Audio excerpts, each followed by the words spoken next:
Welcome to the Impact Learning Visionaries podcast, where we celebrate the unsung heroes of the learning and development industry. As always, we'll be bringing some laughter and a bit of fun along the way, but more importantly, you'll get some incredible insights, key lessons, and unique perspectives on everything related and possibly unrelated to training and development. Let's get this show on the road. Hello, everybody, and welcome to the Impact Learning Visionaries podcast. Today, I am very excited to have with me Joe Dunlap. Joe is a learning and development expert with almost 2 decades worth of experience. He has both a broad and deep knowledge base in continuous learning and performance improvement.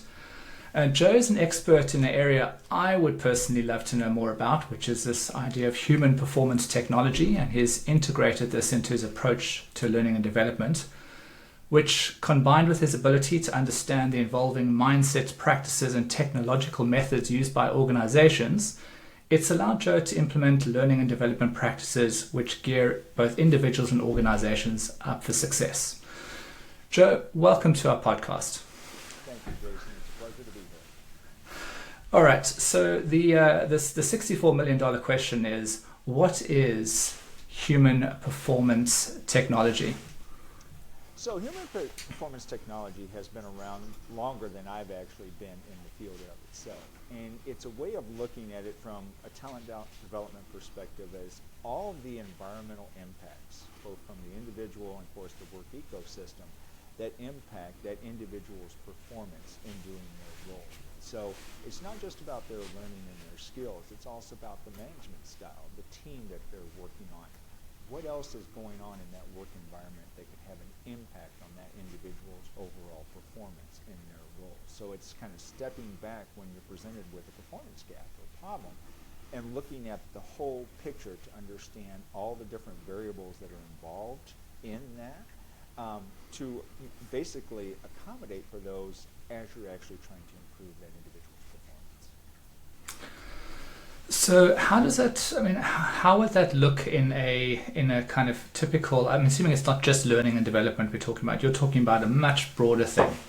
So, how does that play out in kind of organizations today? Is it a single person's role? Is it kind of getting consensus across a number of different key players in the organization to all kind of collaborate around this? Yeah, so it's a great question, and one of the things that I think a number of your audience will identify with is, and I can't tell you how many times this has happened to me, where I've developed training around a particular performance gap, and then we delivered that training. We saw good results in terms of the participation in the class, their knowledge and understanding in their actual practice. And then they got back on the job, and they got a different influence, for instance, from their manager, who was not necessarily keen or sold on what it was that we were actually training, had a different management practice or process in place. And so everything that you just did was almost for naught in that, because the manager is telling them something different. And so that individual is caught between a rock and a hard place, because they were just trained in the way that we thought was going to improve their performance, but their manager is kind of holding them back in this case, saying, no, I want things done this way. And of course, that's the person that they're reporting to, so they're going to follow what it is their manager said. And then when you wind up doing your evaluation, whether that be 30 days, 60 days, 90 days later, you're not seeing the kind of success that you thought might happen, because they're not applying it the way that you asked them to as part of that training, because their manager kind of impeded that process in of itself. And I can't tell you how many times that's happened to me over my career where I've actually seen that play out. So how do you fix that problem? Well, in my case, and as certainly as I've gotten older, and you can see I got a lot of gray hair, I don't have a problem addressing that with management. As part of the process when I'm developing that performance solution is getting agreement from everybody. And so in the cases where it has happened, especially over the past 10 years, I've gone back and said, okay, we all agreed to this process, and yet these individuals are now coming out to you, and that's not what you're doing. And certainly management has not liked to be called out when I do that, but again, it reemphasizes the point of, what did you hope to accomplish from the training if you weren't behind it in terms of actually helping them to now apply that in their work in and of itself? And what I've kind of learned from that is a lot of them didn't think through how they needed that process to change and the impacts with regards to that individual being trained. It was, oh, let's train them and everything will improve without addressing the rest, again, of that entire environment that needed to take place. And so you kind of have to step back and look at it and say, okay, if we're going to train them to improve that performance gap, what else needs to happen in order to really make that successful? Okay, let's zoom out and have a philosophical debate about. I mean, what is your take at the moment, globally around the whole area of learning and development, and I guess even this human performance technology approach, or just performance in general? What are you kind of seeing in the industry at the moment? Where do you think the biggest challenges lie? Where are the opportunities? It's interesting for me because I see three things kind of going on within our industry. There's always the focus on learning, and we see that constantly every day. I know I certainly do, when I look at LinkedIn in terms of webinars and headlines and things like that. And then you have a chorus of people that I'm fortunate to be a part of. Think about Guy Wallace and Bob Mosher as an example, David James, who are saying, well, we got to start pivoting to performance. We really need to focus on what are the end results and outcomes that the organization expects from that individual with regards to their role. And certainly that's now becoming even a little more important as we start talking about skills and capability, where of course that kind of falls into that realm. But over the past year, I've been doing a non-scientific study. And I look at a couple of job descriptions almost on a daily basis just to kind of see what am I seeing from organizations. And one of the things that I'm starting to notice, and again, rough non-scientific, is that over 75% of the jobs that I've seen over the past year are starting to now list functions from what I would call talent development or talent management, or specifically talking about performance in that job description. And so those are sort of my key indicators when I think about these are what jobs these organizations are now posting. This is what they're looking for the individuals who do our work. And so as we talk about skills and capabilities for the employees of an organization, that also applies to us, is that we may have to start growing our skills and capabilities and function outside of learning to help the organization meet its overall goals. And these are things that are play out, like we talked about, engagement and retention and things like that are kind of bubbling up. Well, that's part of the talent development function, and it's part of talent management, and we may now have to start getting involved with that. So it's moving beyond just the learning focus. And in terms of the roles of people who almost specialize in talent management and performance management, haven't necessarily focused in on the learning and development side, how does this fit into their world? Do they see this as a potential threat? There are some people that I talk to who are on that side of the equation who have started asking me, what can I do to start learning about learning and development? And I started giving some guidance around that. But one of the things that I try to be very thoughtful about when I'm having these conversations is what you really got to do is ask your organization, what is your expectation of me in this role? And not just your immediate leader, but really all the leaders in the organization. And so once you kind of have that clarity, that picture of what that looks like, you can start to devote your attention to growing the skills in the areas that you don't already have, and start thinking about how much of my time should be devoted to, say for instance, employee engagement versus learning development versus performance improvement. And you start to kind of get a much clearer picture of the kind of results that the organization is expecting. And so therefore, you not only know what it is you should start working on, but also those metrics that you've always been searching for are now in front of you in terms of what you should be reporting on as you build out your different work, the different solutions that you're implementing. So when it all goes well, and the light comes in through the stained glass windows and the angel voices go, what does that look like? And what do you see in the organization? What I see are a couple things, and I'm seeing this play out certainly with my current employer, is that there becomes a much greater clarity with regards to performance expectations and outcomes for the entire organization. And it's been a very interesting journey for me in this regards, because very often when I asked that immediate supervisor or manager, what are your expectations, a lot of them couldn't really list it. It was the end product, so we want the quality aspect of our end product or our end service going out the door to our customer, but they had never defined it in terms of what are those behaviors, what is that knowledge, what are those skills that we need to see from this individual to know that they are good in and of itself. And then once you kind of define what those are, then you can then turn around and align those to what are the corporate goals in themselves. And people, the employees, start to see a much better picture of their work in terms of not only what's expected of them and what those outcomes look like, and therefore can plan appropriate goals, but also align them to the organizational goals. And therefore they become much more engaged because they understand the importance of their work, and therefore they're much more likely to contribute to the innovation of the organization. And that's some of the things that I've been noticing over the past several years when doing this work and getting that light moment.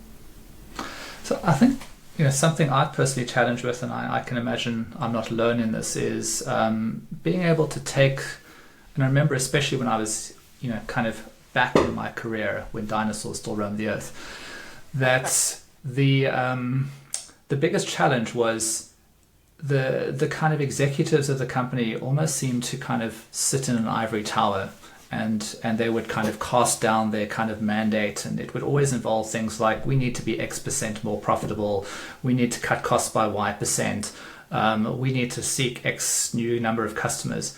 And then you would be in a function like I was, like IT.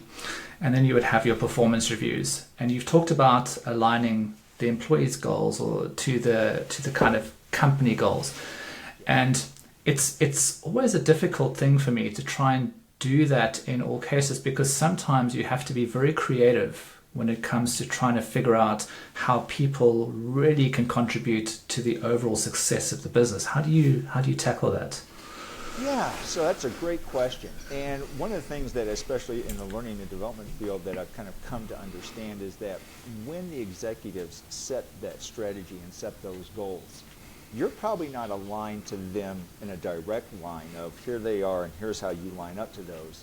What happens is that starts to transcend down to the various departments and the various teams. And so what you're probably more aligning to are what are the specific tasks or functions that that particular team has to do in order to kind of make those gradual steps back up to what the organizational goal is. So let's say, for instance, to your point that the organization wanted to increase its customer base. So as that tracks down, what is that functions of the sales team, as an example, in terms of now increasing that customer base that you're building that skill set on that leads back up to what that overall goal was.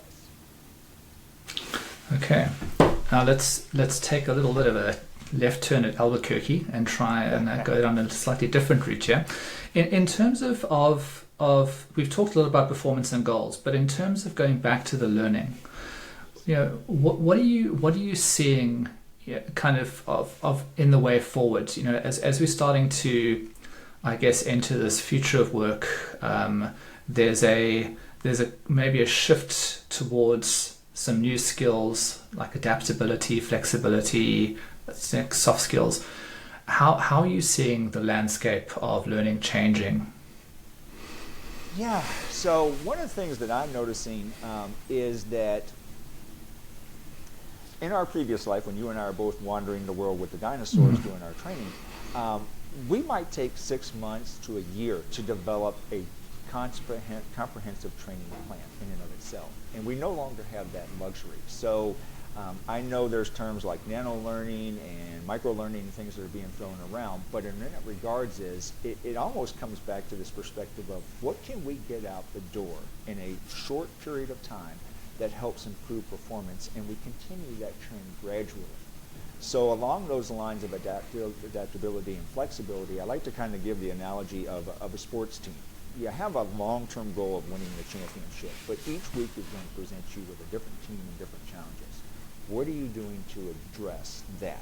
And you don't have that luxury of 6 months to a year to do it. So you may be now forced to put out very quick videos or interactive PDFs or job aids or whatever they may be that might eventually lead to a curriculum for somebody who's new coming in out the door, coming in the door, I should say.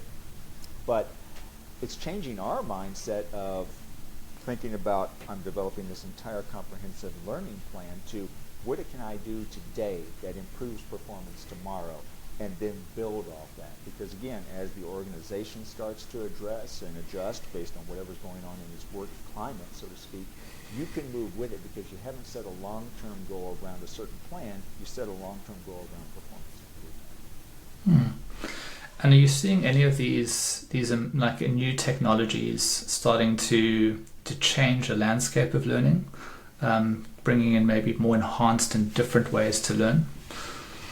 For me, and especially being in the manufacturing field for the past several years, virtual reality has always been one of those things that I have noticed that has made a huge change. And so I can give a great example. I've seen this from the perspective of, at least from the manufacturing side, that if I can teach somebody using virtual reality as an example, all the ins and outs of the machine and that entire work process before actually putting them on the floor, by the time that individual walks onto the floor, there is a much greater comfort level. And so and therefore that learning curve is automatically decreased because they understand the machine, they understand the process, they understand the work they're supposed to be doing. So therefore, it's just the adjustment of now I'm actually live. I'm working with people. But you understand all that stuff, so that learning curve is shorter. I have a friend who is a fireman. And recently, their county implemented virtual reality for new trainees. And he has said it's made a world of difference in terms of those new trainees getting up to speed in a very much shorter period of time, because they've had now that opportunity to be surrounded in a safe zone with what their work environment might be. So therefore, when they're set up for the actual training process and they're put in those situations, they're already a little more comfortable because they've practiced them in and of itself. And I guess, I've always kind of see that in the space of rote versus applied learning and being able to kind of practice. And I guess one of the areas that I'm currently quite fascinated about is with this future of work and everything being kind of the pace increasing and technology putting more and more pressure on us to be able to adapt as quickly as possible. Historically, we've been, we've seen where the learning really starts to take effect is when you move from learning to mastery, and that takes a little bit of time. But now in the future of work, we're going to have less time to get to the space of mastery, and probably that means less time on more rote learning like we do in the classrooms and through e-learning, and more focus on applied learning and just trying to get down and dirty, hands-on as quickly as possible. Is that something you'd agree with? Yes, and certainly something I see play out quite often, especially in manufacturing, is that what we can do is set up what are the basics that person needs to know before you put them on the job. And so I've had the luxury, especially from when we think about the manufacturing side, is that most of their learning is going to occur on the job. So what I can do is work with those supervisors, those leaders, and say, let's set up some experiential learning where we're going to task out the various types of work that they're going to be doing over a period of time to get them to mastery. So, what is the basics that they have to learn first, and then what would be the first type of work that you would ask them to do, and then continue to build on that. And so what it does is it forces those supervisors and leaders to think back and say, okay, what are the more simpler things that we do that we can task out first, and then structure to build on that as that person gets much more comfortable in a shorter period of time to what are the more complex things that we do. So again, it's asking them to think differently instead of just throwing them on the job, but throwing them on the job with intent of how we want to build that person up.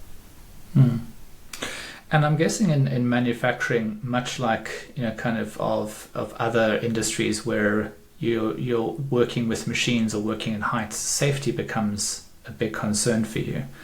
Absolutely. And something that probably plays a key role in your learning and development and performance process. Is how do you kind of navigate that? I mean, how have you kind of overcome those challenges? Yeah, so it's actually come in a couple different phases. So the way that I've actually done that is, first of all, what is the basic safety we need to be aware of? And so that's really that start of that rote learning that you talk about is that as that individual comes on in part of their onboarding process, let's talk about the basics that they can see in the plant. And that may be the type of work shoes they're using. Are they wearing safety glasses? Are they wearing personal protective equipment because maybe they're handling chemicals, as an example? And then you start to, along with that experiential learning I was talking about earlier, is you build up, okay, now that they're on this machine, as they work on this particular end of that machine, as an example, or certain parts of it, what are the safety things that they need to now be aware of with that? So therefore, they can process all of that physically while they're there. So instead of talking about things like knife guards and cut-resistant gloves, I'm putting them there so that they're wearing those gloves and they're seeing these knife guards and they're understanding how that process works together and why they don't want to stick their hands in there, kind of thing. And so what it does is that you're able to build on that. Instead of showing them videos or just talking about it, they're seeing why it is that equipment is necessary when they're actually doing that particular work for their overall safety. Brilliant. So tell me now, I mean, in terms of your journey, your personal journey, where do you see your key challenges? Because you're in the heart of it, right? You're on the front lines. You're doing the job every day. What are your challenges over the next kind of year or two? My biggest challenge is always with the mindset that unfortunately I helped to create. So I've been around for a while, and I helped create this mindset, among us as L&Ders, as well as certainly within organizations of learning, and it's building a course, it's a curriculum, it's e-learning, it's a workshop. And really the biggest challenge is helping people to move around from that mindset with regards to, we're going to develop a curriculum, we're going to develop a course. Well, no, that's not the first thing we're going to do. We're going to look at this person in terms of what it is of the performance expectations and figure out what are the easiest things that we can do to get this person up to speed quickly. And eventually at the end of that road, it might be a course, but we don't necessarily start there. Let's start with identifying what are the performance gaps, the performance expectations, and building from there. But it's a hard struggle because with every person that I interact with, they've kind of been already ingrained in that learning process, building those courses or those workshops, and you got to kind of talk them back from that to say, do you really care about the learning result, or do you care about performance? And once they start to make that connection and think about it, performance becomes the priority. Great, then let's start there and figure out what's going on that's inhibiting performance today, and what are all those things that we got to do to address that. And if you were to have a conversation with your younger self, besides how to avoid being eaten by a dinosaur,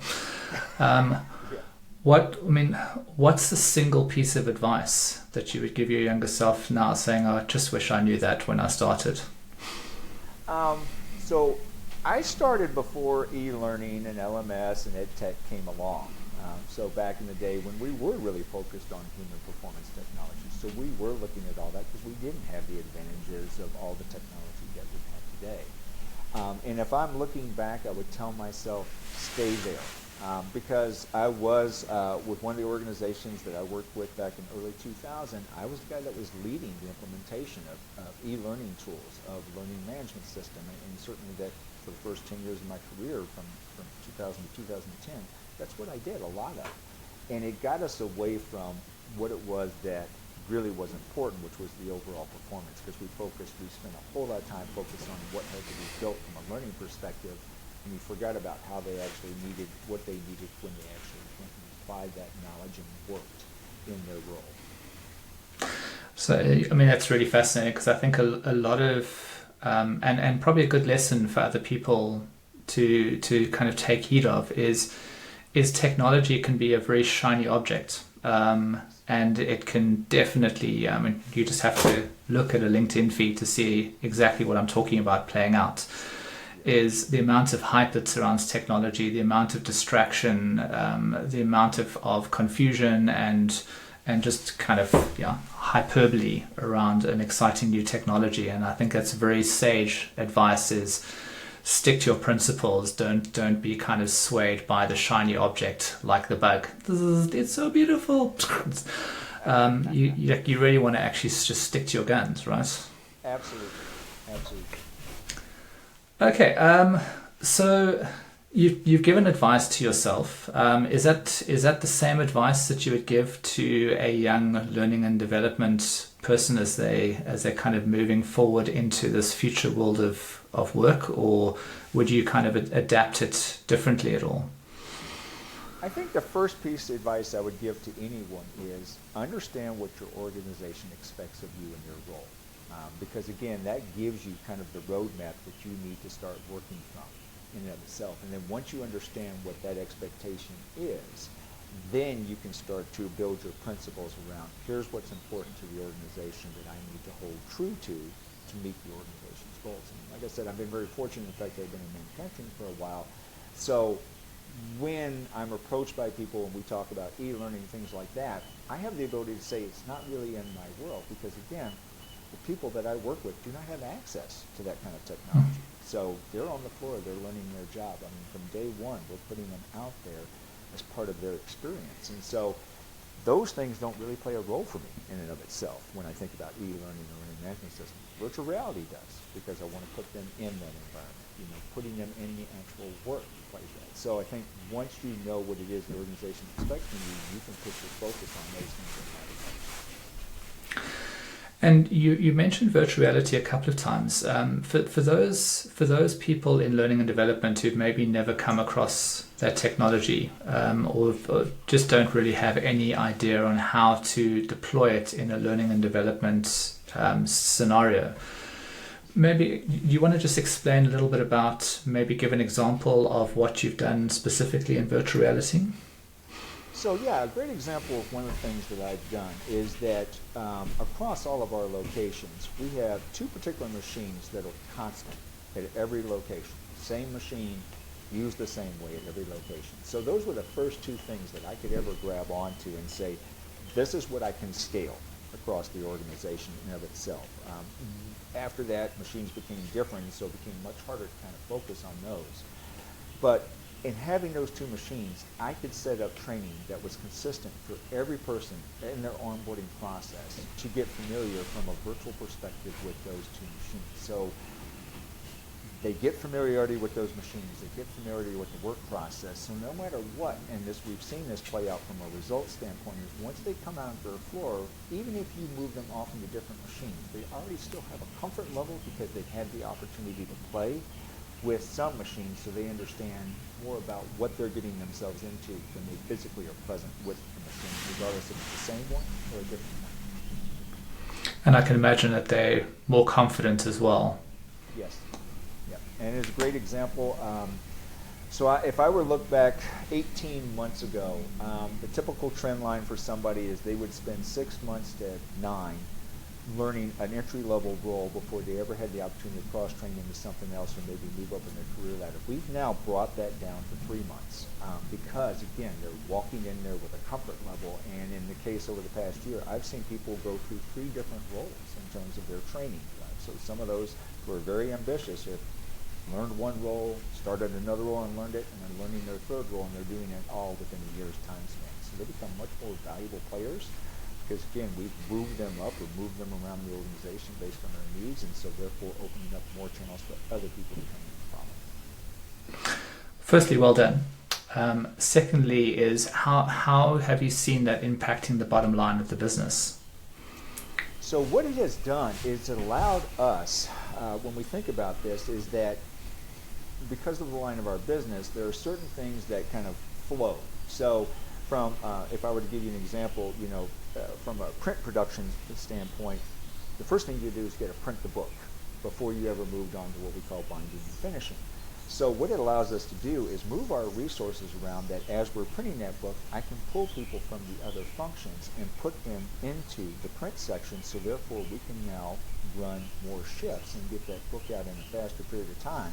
And then once that book production run is done, we can now move those same people and others who are on the print side over to the binding and finishing side. So having more bodies now allows us to run at greater capacity, but also again, if somebody's sick or is out of the office or something like that, we have the people there who can now fill in, and it's not hurting our production time because we're moving with the flow of that particular book run.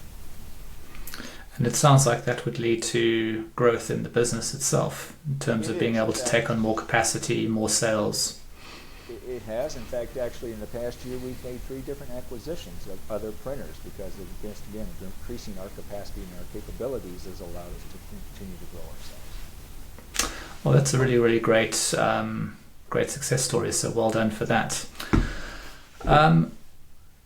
Yeah, I think final question is just in this kind of whole process of lifelong learning that really is the kind of core of what we all enjoy, and what I love is hearing from other people, of a great book or a podcast that you've heard recently, something that's kind of had a visceral effect with you, where you've kind of said, wow, that was really incredible or unexpected, or it's made a big impact on me, just to share it with the audience. Absolutely. And kind of tying into what we've been talking about so far, Jason, I would recommend Dr. Adam Grant's book, Think Again. And so he's an organizational psychologist, and he's very popular. I think he has some podcasts. Certainly he's quite often speaking on YouTube or TED or what have you. And what he basically encourages in that book is that, we have to unlearn what we already know, relearn it in a different way, in addition to learning new things. And I think given the environment that we're in and the constant change, whether we think about digital innovation or business innovation, whatever it may be, you may be doing that on a yearly basis, unlearning something to relearn it in a different way, or to learn something new that, again, helps you grow professionally, but also helps the business continue to grow. And so, to the point like you were making earlier, we may have to get rid of old ways of doing things because it's no longer working in the new way of doing things. In addition to that, I would encourage everybody to become a news junkie. I am a news junkie, right? So I enjoy reading the news, and it frustrates my wife to no end because I'm always reading news. But what I have found is that if you really want to get a pulse on what is changing, news is usually there first.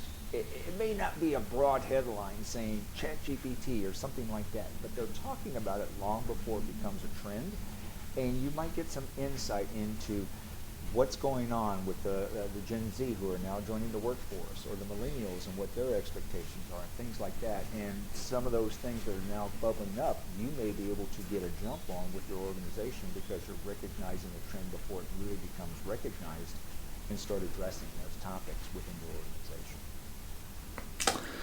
Brilliant. Thank you so much, Joe. And I think it's been a fascinating conversation around the understanding that it's not just about learning, it's about performance, and about understanding how performance really, at the end of the day, mirrors the organizational's goals and directives, and being able to kind of have a golden thread running through that whole chain from beginning to end. So it's been fascinating. Thank you so much for joining us. It was absolutely lovely to have you on the podcast. Hey, thanks so much for joining us for this episode of Impact Learning Visionaries. If you found it interesting or helpful, please subscribe by clicking on the button down below so you don't miss our next one. Also, be sure to check out our Reality Bites blog for more information on how technology is aiding in learning development. Links are all in the description below. Go check it out. Thanks a lot. Bye.